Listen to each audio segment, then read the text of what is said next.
welcome back to my channel. So if you black, we need to have a conversation, please. So we know right now that there is a war in Ukraine versus Russia. And we have come to a point where even in other countries, if you're black, you're being discriminated against. Now, we know slavery and racism is still on an all-time high. I know these white folks say that, oh, slavery is over, and that was back in the day, and that was your ancestors, and it's not like that no more. We are currently living in a 2022 lynching, child. Please don't let these white people tell you otherwise, because it's there. Now, they have not been on the news how these Ukrainians have been very much racist to these Africans and Arab descent people over in Ukraine who are studying, to be better people. The news is not covering this as much, but thank God for social media. And I know people are, oh, social media can be a blessing and a curse. Right now, it is an eye-opener to everybody who did not or was not aware that the world does not give a damn about black people. So check out a couple of these clips and we'll come back to the rest of the commentary. Some reports about discrimination of people with Arabic or African roots. What can you tell us about that? Is this true? Did you experience something like this? Yes, I experienced that. There's a lot of hostility from the white women. They really don't like us to be in the train. Somebody was telling me I have to stand up, I have to go out. If I'm not a Ukrainian, I shouldn't be in the train of a Ukrainian. I should find anywhere I should go to. So it's really, really, really sad that we have to face this. And they prefer their pets, their animals, even before a black man or a black woman. So it's really sad. I'm really traumatized, first of all. I really understand women first, then children first, then men, but not animals, not pets before human beings. Black girl go, they are pushing her, they are not letting her go, they are not letting her go. Is it right? They are not allowing any black people to enter inside the gate.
Out to unfair treatment as they join the masses fleeing the Ukrainian territory.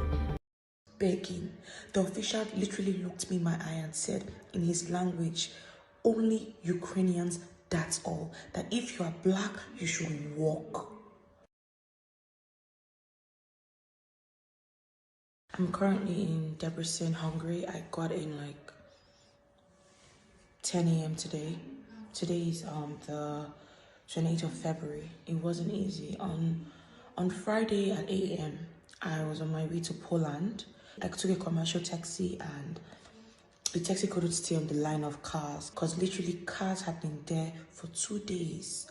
And when we dropped, on the Google map, it was saying a 1 hour walk.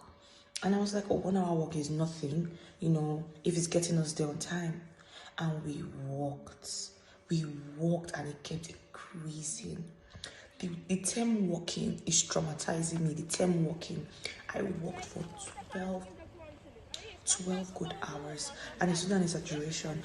The traffic warden saw me and said I should go to a shelter to sleep, and I slept, and he said the next day that there is a bus going from that shelter straight to the Polish border.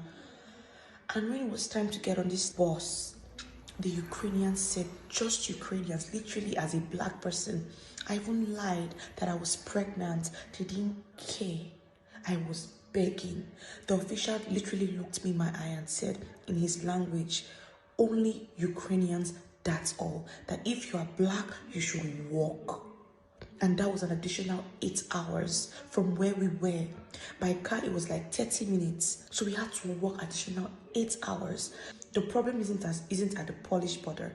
It is at the Ukrainian border. Because you have to stamp out at the Ukrainian border to get on the Polish side. And the Ukrainians are only prioritizing their citizens. They don't care. They will push you. They will beat you. If you can make it, you make it. If you don't, you don't. Like, I took a nap and I still felt like I was still walking, like I hadn't crossed over. It's not fair. Like, we're just begging to go. I literally had to go back to my city after that experience, re-strategize, and took a train to Hungary. It wasn't even easy getting to Hungary. We had to pay. Those that didn't have money to pay, what would they do? I couldn't help anybody because I was fighting for my life. It is a traumatizing experience and I don't know where I'm going from now. I literally have to re-strategize in Hungary, try to get my ticket back to Nigeria because it's not safe. This place is not, if your skin is dark, you're at a disadvantage. So, as I've been watching this coverage, I've had to ask myself a question that at this point is now layered. I asked myself, should black people give a damn what's going on in Ukraine? And at first I said, of course we do. People are dying.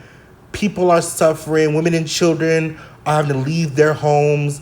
Black people are being discriminated against. They're not allowed to ride the train. They have to walk to their destinations. They're still being postponed from crossing borders. And so I'm like, of course I gotta care about what happened in Ukraine. But then I had to question myself again when I asked, should I care what's going on in Ukraine? And then I was like, it's giving very much don't give a fuck about these white people. Because they're covering this news about what's going on in the war as if it's like, oh my God, we should feel bad for Ukrainians because they're attacked by a country that already had control of them at one point in time in their lifespan. And oh my God, they're white, so we should care. And everybody's in this mindset of, I can't believe it's happening to them because they're white. But look what you're doing to the black people got nothing to do with this. Like, let's backtrack. Look what y'all doing to the black people got nothing to do with this. I can understand you want to prioritize the people in the country, but if they're in the country, whether they're there to visit, whether they're there to study, whether they're there just to be a POS, at that point, they are now citizens of Ukraine. So the fact you're saying, oh, if you're black, you have to sit basically back of the buses and Rosa Parks shit. Like, are you serious right now? So I care about people's lives. I don't care for the racism. And so in my mind at this point, I'm just like, girl, Ukraine can have it. Whatever happened in Ukraine got nothing to do with black people, so I don't give a damn. Because y'all clearly don't give a damn about my people, period. But I care about our people who are suffering right now that don't know what they're going to do tomorrow. They have the money to survive. Are they able to go back to their fucking country? Like, that's what I'm concerned about. So, as you're watching the coverage going on, and shout out the social media app platforms like TikTok who are exposing what's going on, just pray for those black people. Because even though I'm a human being and I want human beings in general to survive and live and prosper, and I hate the fact that women are leaving, have to go with their children, and people losing their husbands and fathers and this, that, and third. At the end of the day, I'm still black first. So are my black people. The rest of you white folks will be all right in y'all lifetime because, y'all was doing this shit anyway, so who gives a damn? Because y'all fighting a war for what? Control over a country? And you rather put all these places in danger. They're bombing schools. They're bombing hospitals. They're bombing buildings. They don't give a damn who they hit so long as somebody's getting hit. Like, y'all just don't.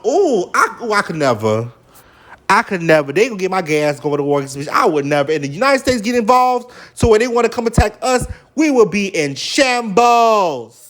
You hear me? Shambles. So protect your energy, please. But pray for them black people over there who are trying to get the hell up out of Ukraine, because this is a damn fool. Okay?